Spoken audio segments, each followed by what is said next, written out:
కన్నవారి అమానవీయత ఓ మహిళను బలిగొంది. కంటిని కాపాడాల్సిన రెప్పే కాటేసినట్లు తల్లిదండ్రులే ఆమె పాలిట యమకింకరులయ్యారు.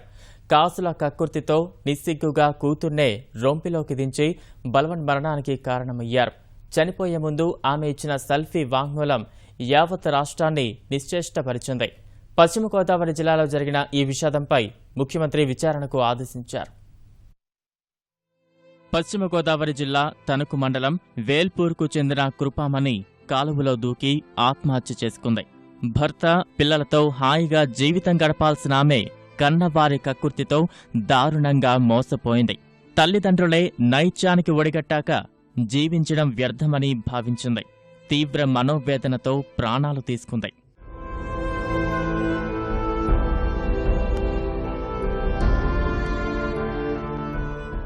కృపామణికి అదే గ్రామానికి చెందిన పవన్తో 5 ఏళ్ల కిందట వివాహమైంది.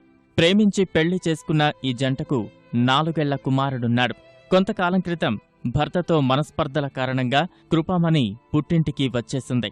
కాపురాన్ని చక్కదిద్దాల్సిన తల్లిదండ్రులు, సోదరుడు ఆమెను ఆదరించకపోగా డబ్బు సంపాదన మార్గంగా భావించారు. ఏమాత్రం మమకారం లేకుండా కృపామణిని వ్యభిచార రొంపిలోకి దించారు.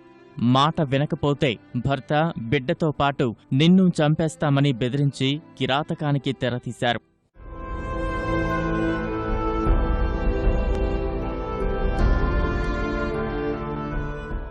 సొంత వాళ్లే ఇంత దారుణంగా తనను మోసం చేశాక జీవితం దుర్భరమని నిర్ణయానికొచ్చేసింది.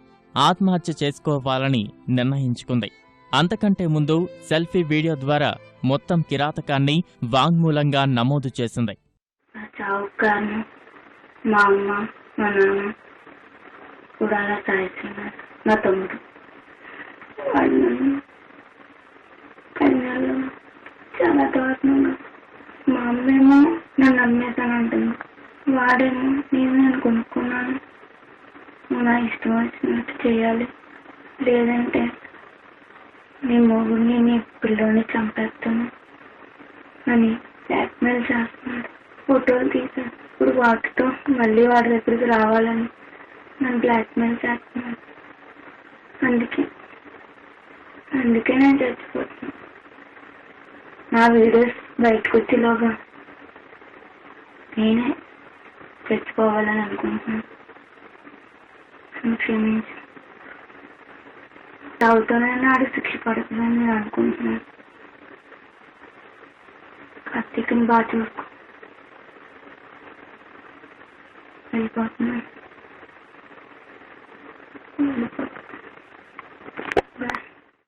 కృపామణి తల్లిదండ్రుల కిరాతకాన్ని ఆమె భర్త సాయి శ్రీనివాస్ కూడా ధృవీకరిస్తున్నారు.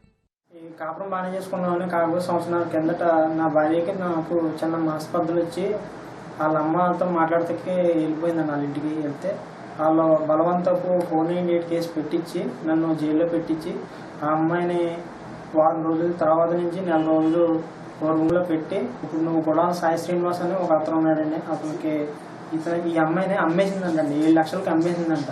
నైట్కి 5,000 ఇచ్చేలాగా 7 లక్షలకి అమ్మేసిందంట. కృపామణి వాంగ్మూలం ఆమె తల్లిదండ్రుల నైత్యం యావత్ రాష్ట్రాన్ని నిశ్చేష్టపరిచింది. ఇక ఆమె మృతి, దాని వెనుకున్న కారణాలను పూర్తిస్థాయిలో వెలికితీసేందుకు రాష్ట్ర ప్రభుత్వం విచారణకు ఆదేశించింది.